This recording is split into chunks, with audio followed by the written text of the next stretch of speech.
Welcome to the Athlete's First Performance Podcast, where two performance-minded physical therapists break down the evidence to improve overall health, movement, and performance for athletes and active individuals. All right, welcome to episode 8 of the Athlete's First Performance Podcast. Today, we're going to be talking about rehab principles, how me and James will take somebody from the very beginning of rehab all the way through, focusing on our general overview of the history and then exam and treatment. So, James, getting right into it, what are you looking for when the patient first comes into your clinic if we're talking about the history? Yeah, definitely sitting down, talking to the patient, getting a good understanding of where they are and where they're coming from. So some the big 5 overlying things that I want to understand by the time I'm done talking with them, kind of grow into the group of defining the situation. So 1 is, what is the injury? And then 2, what does the person need to be able to do, whether their sport, their job, their activity? 3, when do they need to do it by? So are they on a specific timeline? 4, what are they currently able to do? So where are they at now? And then 5, what is limiting or preventing them from doing the sport or activity? So that's why they're there. So trying to figure out, okay, what is the rate limiting factor? What's going on in terms of pain, strength, range of motion that they're coming in to see us for? And getting a little bit deeper, how do you go about doing the history and taking the patient through that? Yeah, so I guess what I wrote down touches on all those points in just a little bit of different ways. So as far as the process of taking the history, in the very beginning, I let the person know, like, I just say, give me the full background of your injury from beginning to end. And I make it a point to say that I want to hear the whole story, just because I don't know if they get that very often, where you're like, this is your time, just tell me what happened. And then I'll just let them go. Obviously, if someone's talking a lot, I'm gonna, redirect them. But yeah, so I want to figure out what happened. Like, was there, if it's a traumatic injury, a little bit less digging there, but particularly with an overuse injury, it's like, what happened? Did you change your training? Did you have a accumulation of activity that maybe aren't related, but throughout the day built up, or throughout the week built up, that created your, basically exceeded your tolerance to whatever the activity was?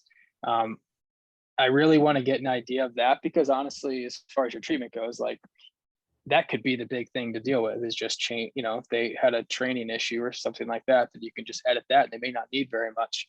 And then, yeah, I want to get an idea of what the patient can still do. So if they have pain with lunging, for example, can they do just like a squat, like a body weight squat? Or if they have pain with pressing overhead with a barbell, can they still manage using a dumbbell, or can they bench press with it? Like, where does their limitation fall in the line of what they want to do? Because that gives you a good baseline of where you can start with your exercises. And then I like the part about, when do they need to do it by? Is there a timeline? That will definitely complicate things, but it's a good thing to talk about, because if someone comes in and they have a running injury of some sort, and they have a race, they've been training for some particular race for a long time, and the race is coming up. I mean, sometimes you have to shut them down, but you may be able to figure out a way to get them to do that goal activity, without putting them in a compromised position, but working around it. So yeah, getting an idea of what their timeline is, and also what their expected timeline is. So if they don't have something that they have that's coming in the future, how long are they expecting this to take? And we can talk about kind of our prognosis and what we think with that, because that's a tough question to answer. But it's good to get, really, you're just trying to get where their head is at. And then as far as what is limiting or preventing them, that's kind of a loaded question, because I'll get an idea of, like, what are you doing now compared to what got you hurt? Are you just pushing into it? Like, are you still doing the activity, or are you avoiding the activity?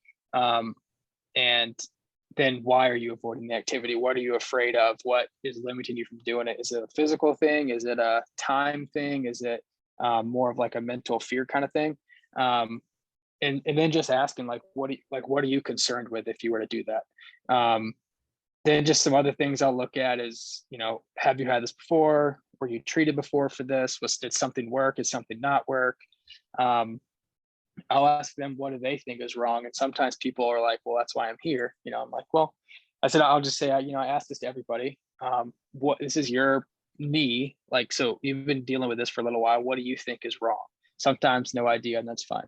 Other times they have an idea, and it kind of helps you get clarity on where their head's at with what they have going on. And then I'll also follow that up with, what do you think is going to help you? And again, they might give you a blank stare just because it's, that's why they're in PT, but it helps figure out where their head's at. And then at the end of the history, I just summarize what we talked about. One, for me, because sometimes you get a lot of stuff thrown at you, and I just need to like summarize it for myself before I go into the exam. But I think the patient hearing that you heard what they said is helpful. Then I'll ask if there's anything that I missed, anything that they missed, anything else they'd like me to know.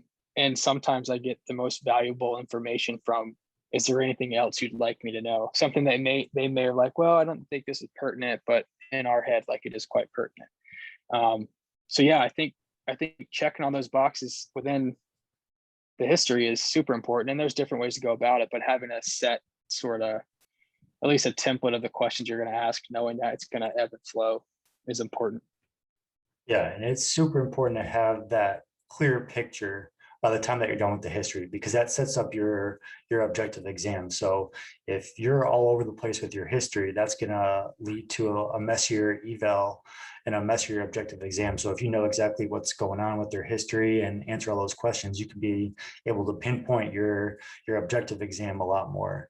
And some other things that I don't think we touched about, just understanding like the severity of their pain, like how intense is it, how irritable is it, like is it easily brought on, is it easily calmed down, or does it stay flared up for a while, and then like what activities bother it, what activities or things make it feel better. And then just knowing the nature and the stage of it. Is it, like you said, is it something that happened a couple of days ago? Is it something that's been off and on and just got re-aggravated? Or is it something that you've been dealing with for the last 3 years? So all those questions definitely help paint a clearer picture of what they're dealing with and how we can help them going on to the treatment. Yeah. I think sometimes, like, I don't know, so when I do things, when I might do one thing with one patient and one thing differently, and I'm still trying to work out, like, what I like the best. But I think the history, at least what I found to be most effective, is purely focusing on what they're saying. Because sometimes they'll say something, you want to get into education already, and it's kind of like you may muddy the waters based on what you find in your exam. So just purely focusing on what they're saying, and then just getting things down that help you begin your exam. So there's obviously a point of letting them talk, but also there's probably some information that you need. So yeah, all those things are important. Just trying to get a full understanding of the background and history of the issue, and then where their head is at in regards to that issue. I had a guy one time, high school kid, who was a cross country runner, and he had anterior knee pain. And being a cross country runner, I immediately put myself in his shoes, and I was like, well, if it were me, I want to know if I can run. And he clearly had some training errors. And I said, well, if we can maybe try a run walk program, I can keep you running, depending on how your knee feels. But that was me being naive. And obviously 2 people don't think alike. So he didn't want to run. Like, he was fine taking the time off. So you have that, and you have to be a little careful about throwing your biases in there. And that's when I educated too soon into the eval. I didn't get a full sense of what he was thinking. So there's no perfect way to do it, but that's kind of how I do it. Yeah. And I'm kind of the same way. Like, when someone says something, there's sometimes where I'm like chomping at the bit to kind of tell them, oh, this is what I think it is. This is what I think can help. But you got to just sit back, relax, and then that'll eventually come. But just take your time through the history. And one thing that I've been asking people is, do you use a body chart at all? Do you have the patient or fill one out, or do you fill one out, or just not even deal with it? At my last job, we did fill it out because our intakes were on paper. We don't at my current job, but I like it. Yeah. Yeah. My last job, we didn't have a body chart, and I'm trying to, with this new job, trying to debate if I want to start using a body chart, like have them draw on it, or just have me draw on it as they're going through the subjective. So there's not a million different markings on it. Sometimes that's get confusing when there's squiggles and squares and X's on the whole body chart. Yeah, it's funny because you get a really good sense of where their pain is, and also Yeah. you get a sense of where their head's at, because sometimes um, if there's marks all over the pay or all over the body chart, you're like, okay, well, this person may be a little essentially sensitized, or they may just be super fed up and they just have pain everywhere. Or you'll get the one guy that comes in and just puts a little X like right where it is. And you're like, okay. So they can be, I would say, majority beneficial, but sometimes can be a little confusing. But I like the idea of you filling it out as they go, or maybe together filling it out, as opposed to giving it to them all by themselves. And then one other thing that I would point out with summarizing is you don't have to wait to summarize until the end, because sometimes you'll be fed so much information and you almost like forget what to ask next. So it's helpful to just, okay, so this is what you said, this is where we're at. All right. And then ask the next question, to kind of create a little bit mid conversation summaries. Yeah, definitely. Kind of just summarize as you go. Just make sure everyone's on the same page. Helps you understand and helps make sure that they understand what they're saying. Yeah, I think when, like, particularly on rotations back when we were in school, I was so stressed out about taking that first history just because I wanted to make sure I asked the right questions. And I was like, oh, I need to write a script and memorize it and go off of it, which is typical. I mean, that for a lot of people, that's probably how it goes. But when you just kind of boil it down to like pretending that you have a family member that's telling you about their hurt shoulder and you just want to ask what you just need to get information, like that's it. You may miss a question, you can ask it while you're doing the exam. Like it kind of, if you make it conversational, it typically will be pretty helpful for you. Yeah, just trying to keep it informal and not super strict and rigid. I think that's the biggest thing. Makes everyone a little bit more comfortable with it. Yeah, and actually, sorry, one thing I left out with that is, and I'm by no means an expert with this, but you can kind of get a sense when somebody comes in. I'll get an idea if they've had PT before or if they know what PT is, and then just kind of reading their body language, whether it's how they answer the question, whether it's even just how they, when you call them back, or how they walk in, or when they're sitting there, if they're, tapping their foot, shaking their leg, or are they pretty relaxed and slouched back. So you can kind of get a sense of, almost the type of person they are based on body language, which may then help you direct the conversation or just the whole rehab process. Yeah, those are all good things that I think as you keep on practicing, you get better and better at picking up those subtle cues instead of just exactly what they're saying, being able to understand their body language and just the way that they carry themselves and the way that they're moving throughout the clinic, how they're sitting, how they're reacting to what you're saying, and all those subtle little things that you can pick up over time. Yeah, no, I think that's true. So we've sort of defined the situation, and I'll read those back again to summarize. So it's, what is the injury? What does the person need to be able to do? When do they need to do it by? What are they currently able to do? And what is limiting or preventing them from doing that sport or activity? And then obviously some filler things about just, how did this happen? And really anything else that you want to know or the patient wants you to know. So when we get into the actual, ideally the person can define an activity or sport that they want to get back to. When we look at defining the activity and the things that you're looking for, what type of, I guess, necessities for a particular activity are you looking for?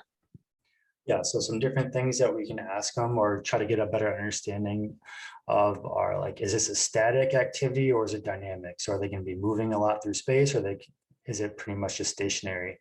Is it a single plane versus multi-plane? So if they're trying to get back to sprinting, or are they trying to get back to soccer? So different planes of motion. And then is this like a low versus high resistance, velocity, or impact activity? So is it a contact sport like football or lacrosse, or is it a low impact sport?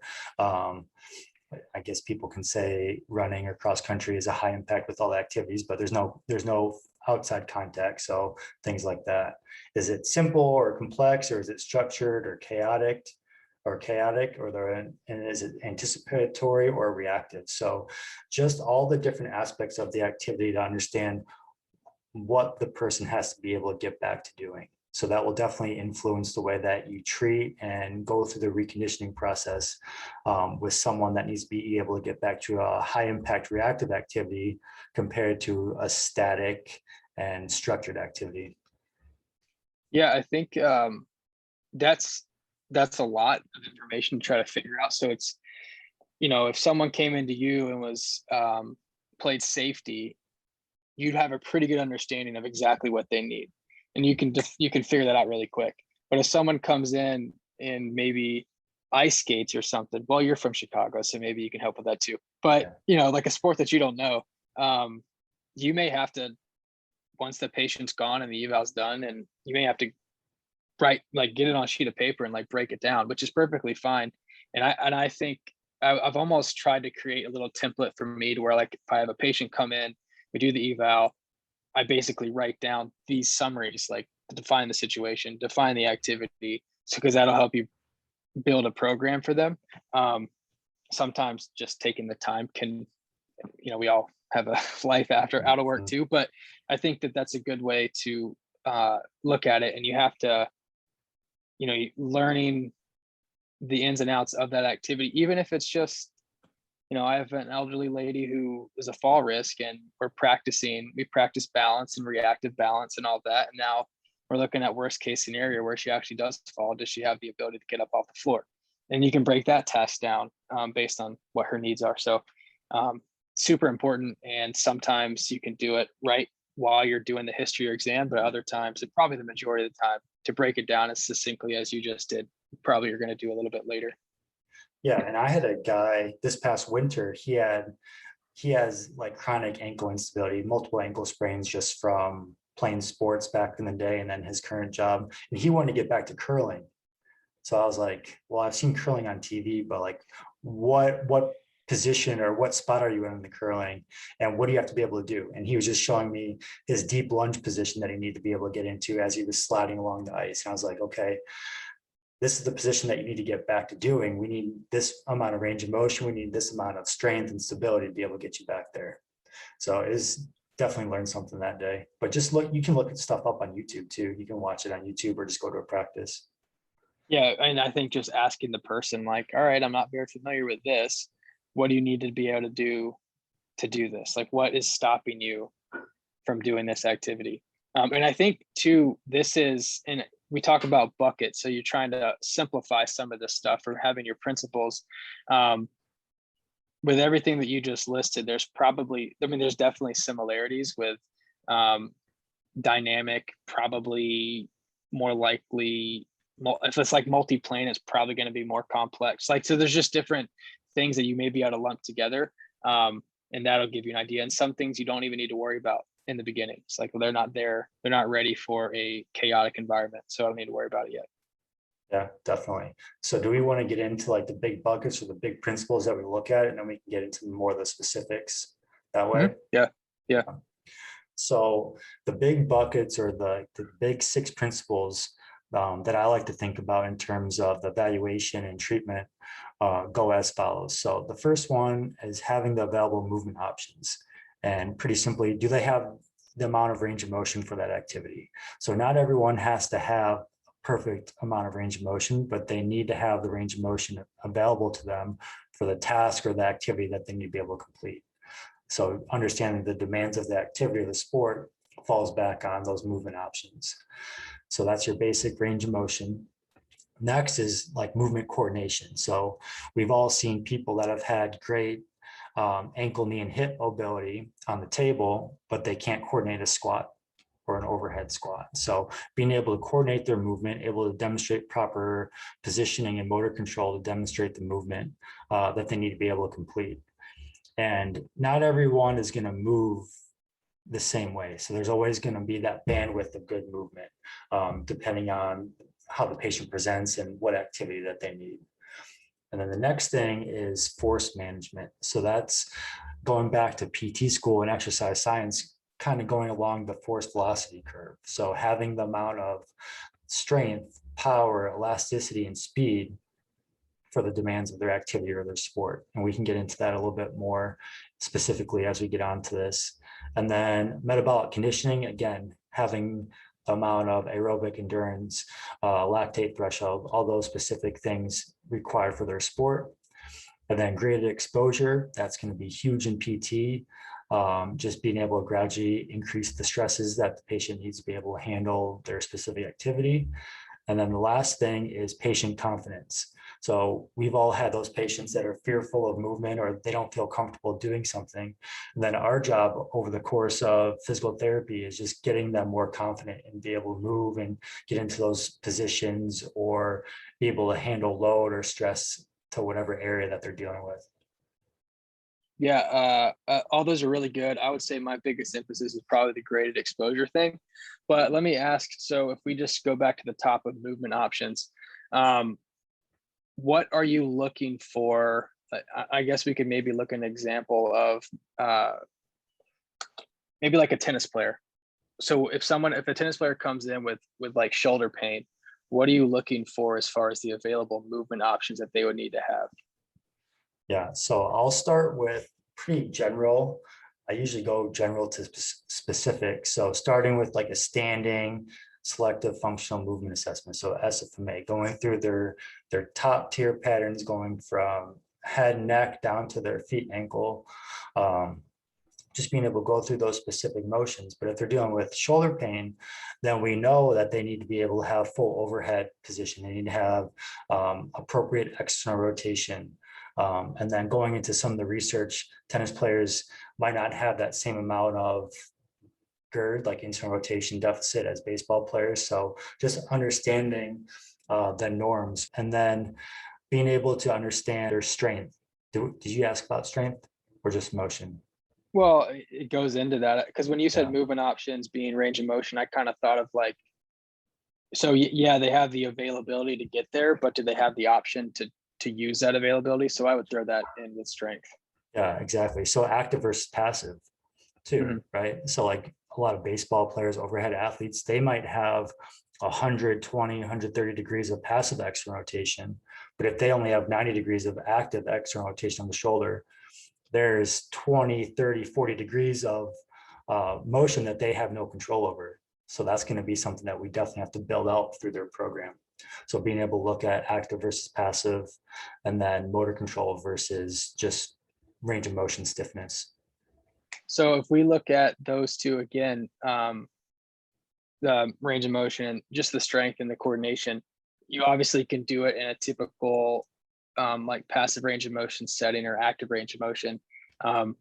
In my mind, breaking those down is helpful, but I would want to watch them, if they can, do the activity that they want to do and try to break it down from there first to make streamline your evaluation as far as checking things. So if we have, if we have a tennis player and they have shoulder pain with serving, for example, can they at least go through the motion without pain? If not, then that's fine. But I think watching them move is way more important than the typical evaluation of them moving in a straight plane, because nothing happens like that. And then if you are able to watch them move, you may start to get an idea of, does something change if they're moving fast versus slow?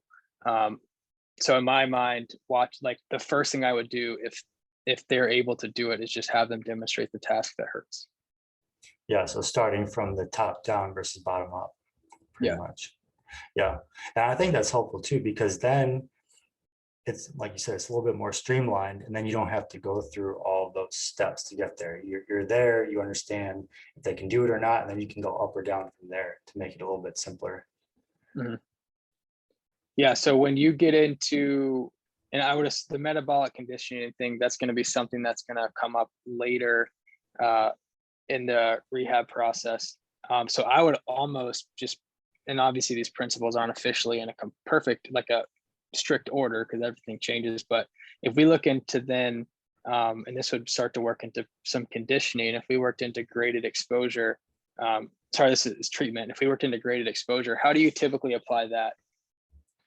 So just trying to get a sense of what type of load they can handle. So like you were saying, what's their starting point? So if they can go through that range of motion at normal speed, fine, but they can't handle a full full speed or a full velocity serve, then we know that we need to fill in those gaps. So gradually increasing load, increasing speed throughout the reconditioning process, the rehab process is something that we need to get to.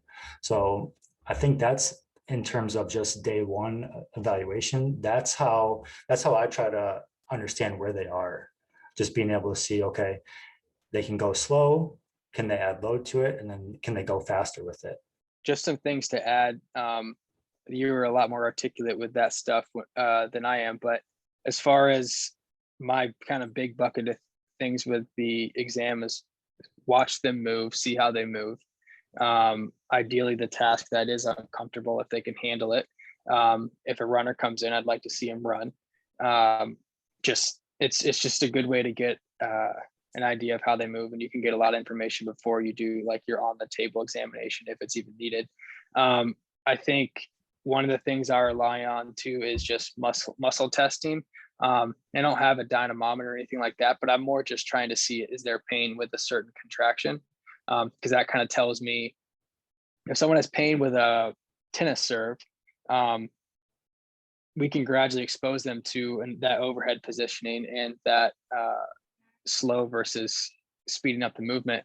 But if we don't understand what little motions may hurt, so if I test external rotation or I test flexion or horizontal abduction, and one of those is painful, that may be a good start to your graded exposure. I wouldn't consider it weak because it hurts.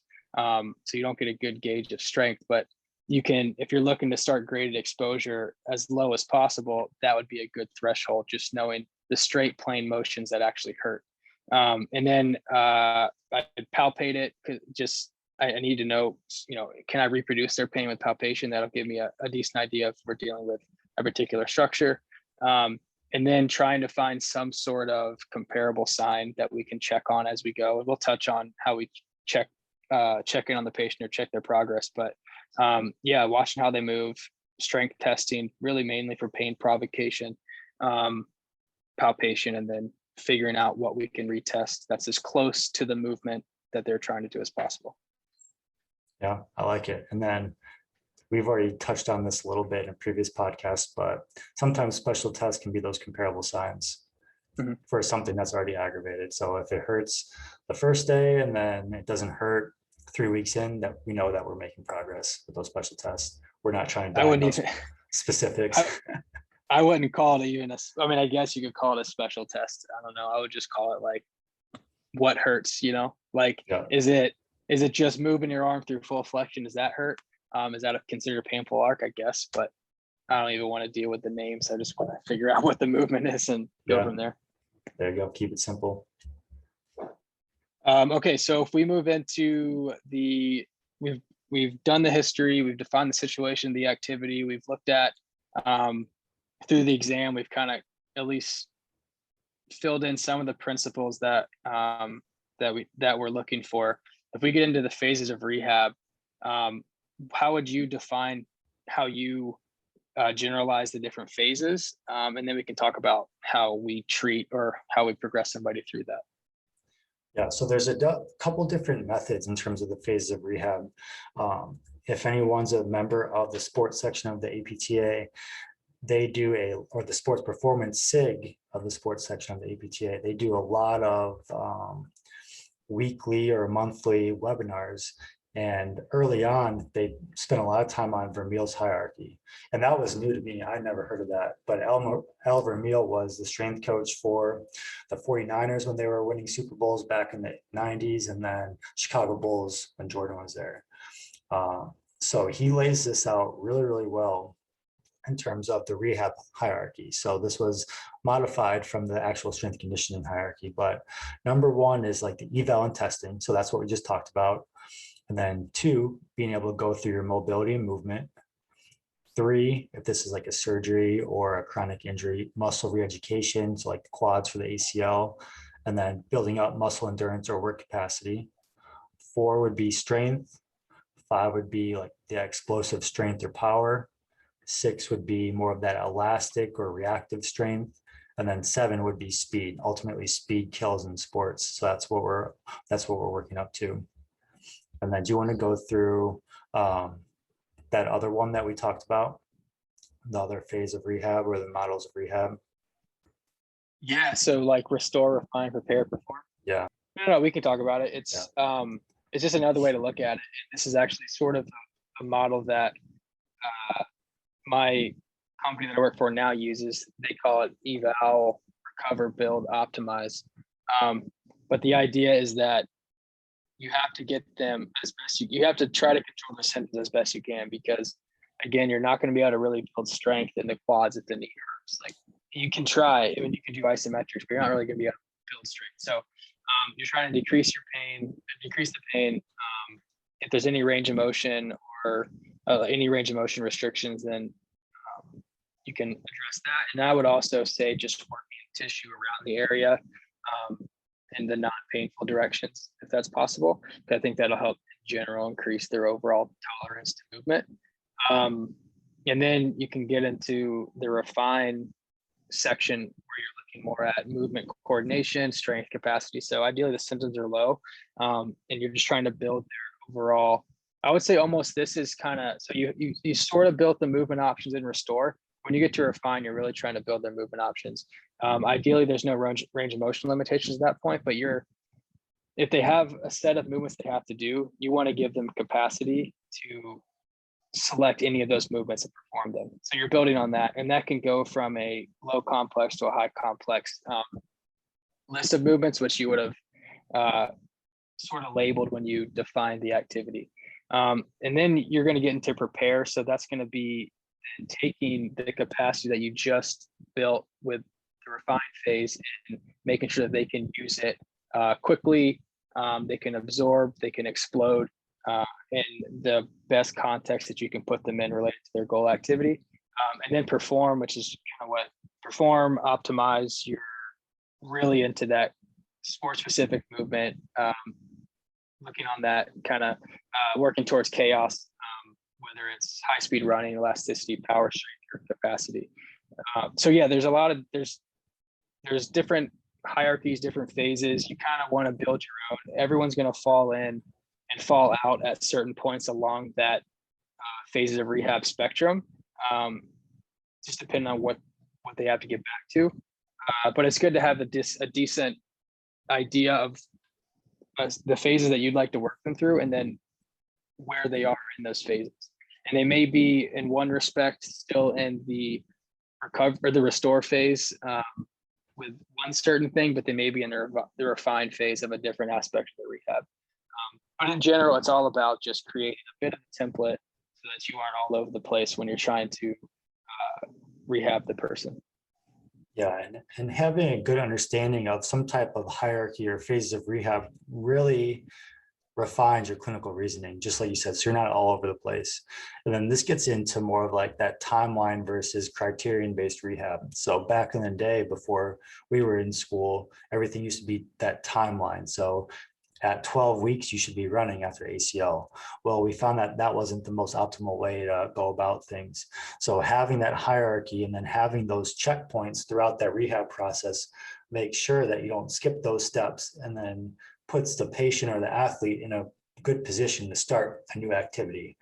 So if they're at that 12-week mark and they're expected to run, but they don't have this, this, and this, well, then we shouldn't have them run, because we know that they're not ready for that.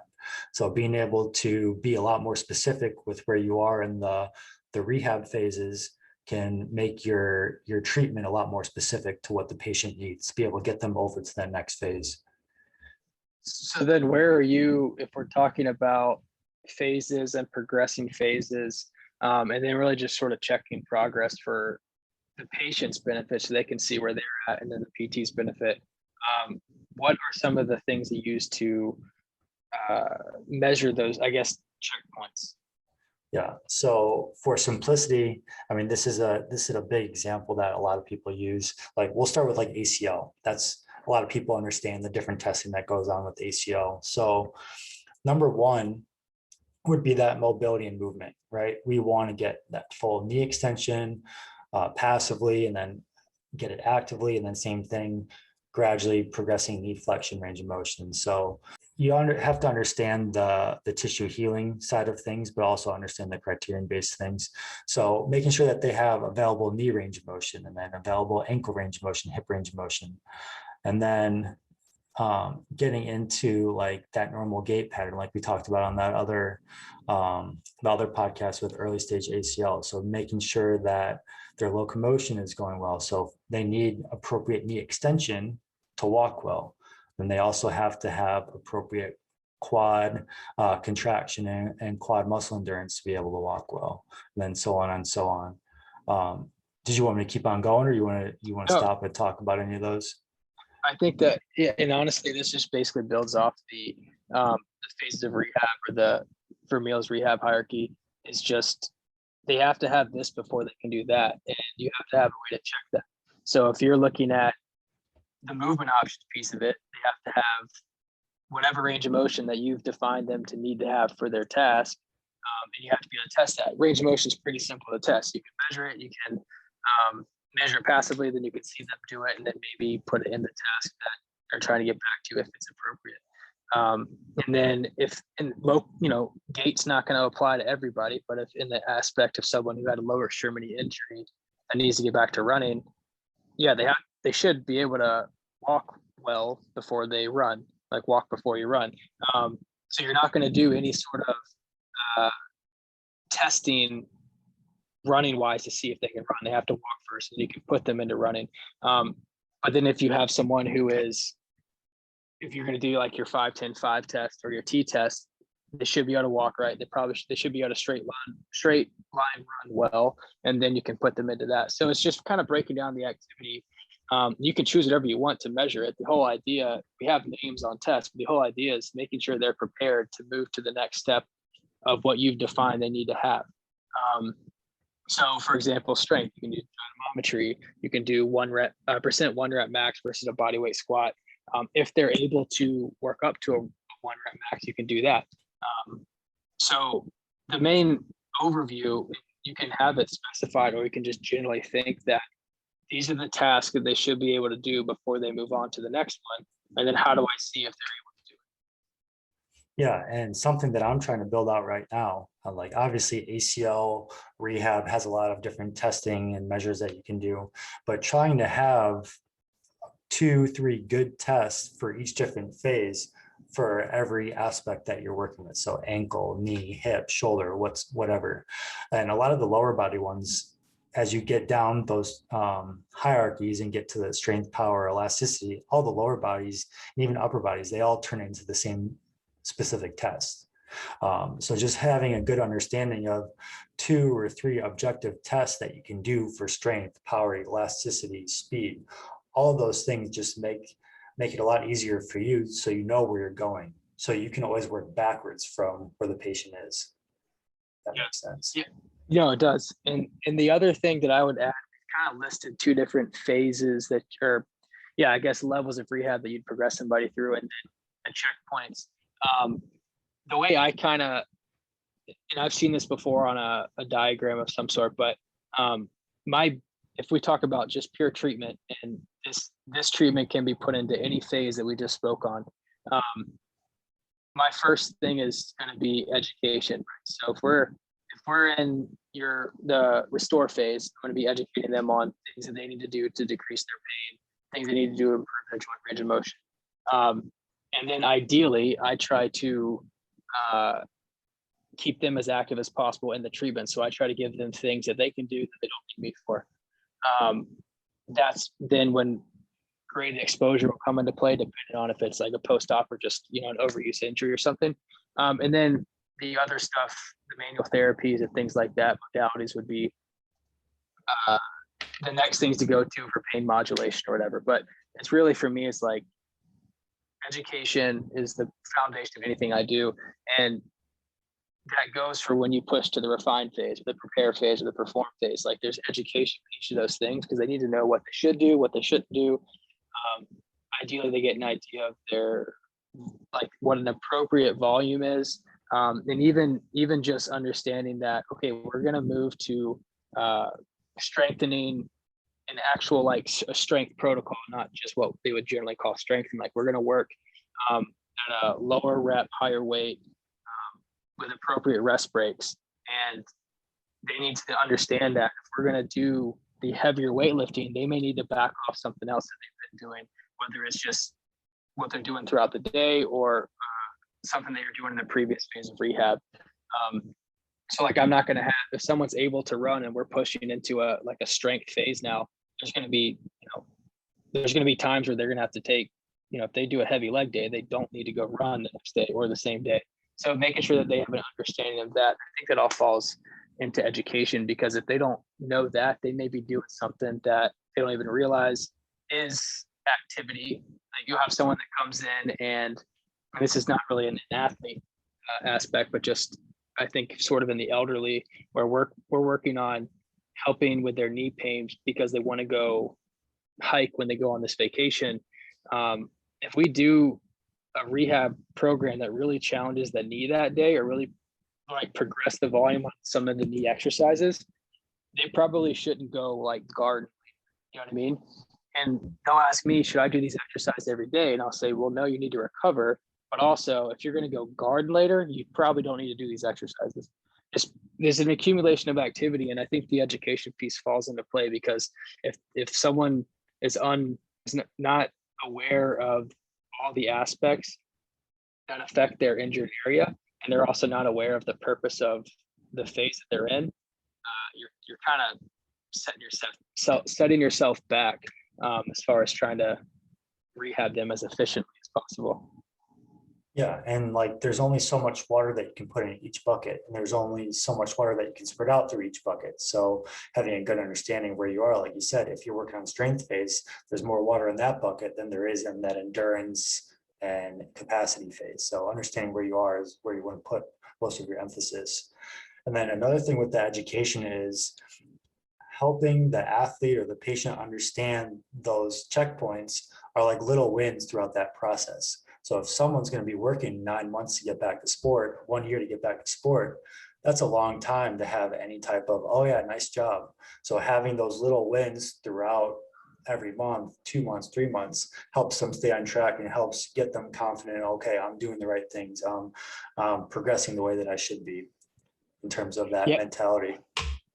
Yeah, I think that the mentality thing sort of falls into all of this stuff. So when you educate, it can be helpful. You can't tell someone to be confident in doing a squat if it hurts. You have to show them that they can't do it. And there's many different ways you can break down an activity. So whether it's educating them on the next phase, what we're looking for before we can progress, or just educating them on, hey, you couldn't do this before, now you can do this, and you can then break down how we got there. That will help with a lot of buy-in. And then, yeah, if it's a long rehab process, there's going to need to be some sort of motivating factors that are consistent for the person to stay focused. Yeah, I think that's all super important. And I mean, these are things that I've been learning recently. I don't know if you're familiar with the R2P Academy. Yeah. Out in Maryland. So this is where I got a lot of this stuff, going through their clinical navigators course. So this has definitely helped refine my clinical reasoning. So if anyone's looking for more sport specific clinical reasoning, they're a great resource. Same with Resilient PT and Performance out in New York. So those are two groups that I've been diving into quite a bit in terms of refining the clinical reasoning, in terms of return to sport and higher level activities. Yeah, I think that's where I first saw it too, with the R2P Academy, or really just on social media. But it was like, oh, that's a really good idea. But then and most people have these principles, they just, and maybe you are aware, maybe you're not. But for me, it's like, okay, I am doing a consistent thing regardless of what I'm seeing. So just writing it down on paper is, most of the time when we're creatures of habit, we have a habit of how we do things. You write it down on paper and you're like, oh, okay, there is a process to this. I don't feel like I'm all over the place when I see somebody. So I would, I would suggest, whether it is written down or just in your head, just kind of getting those in the history and the eval, and then with treatment, defining what your principles are. Because if you have that structure, you can build off from it based on anything that you're seeing. And then sometimes you see something new that didn't fit into your structure, and then you add a new level to it. So if, to wrap this up, we'll go ahead and I guess I'll kind of challenge you to summarize your stuff, since we talked about summarizing in the history portion. So if you had to just summarize what your main principles are in rehab, you don't have to break it down in the subjective, objective, and then treatment, but what would you say your general principles are? So the first one is move well, then add strength, speed, power to that movement, then be able to handle that over a long period of time, build that tolerance and capacity. And this is all sport specific. So those would be, if you can do all those three things, and there's a lot of different things that can help improve each one, but being able to get to those 3 points will get them to be athletic and get back to their sport and be able to perform. Yeah, no, I think that's good. I would just say for mine, and I'll go back a little bit farther. So starting from the very beginning when they come in, is I want to know activity history. I want to know what they think's going on, and I want to know where their head's at as far as how long it's going to take better. And then I want to see them move. I want to see what they can do, find that baseline, which will help me figure out where we can start rehab. And then for treatment, it's let them know what I think's going on, get an idea of what they think's going on after doing the exam, figure out what they're comfortable with, and then just gradually expose them to working them up to what they need to get back to. And then the other piece that I've probably left out more often than not, or at least not put it into words, is giving them the movement options to perform the activity, which they have to have the movement option before they can be exposed to the movement. So those would be my main driving principles for rehab. Yeah, I like it. Definitely learned a lot today. Anything else you can think of? No, I think that covers how I approach it. I think it covers how you approach it. It seems like we do similar things, but it's always nice to hear how someone else does it, because you can add it to your repertoire. So no, I think that's it. You can go ahead and close it out. All right. Well, appreciate everyone listening to the podcast. If you guys have any further questions, be sure to reach out to us on social media. We've had a lot of people message us on Instagram, give us an email, and just let us know if you guys have any questions about what we talked about or any previous episodes, or if there's anything that you want us to cover in future episodes. So appreciate it. Talk to you guys later. See you. Thanks for listening to the Athletes Performance Podcast. If you have any questions regarding this episode or future episodes, please be sure to reach out on social media or our website.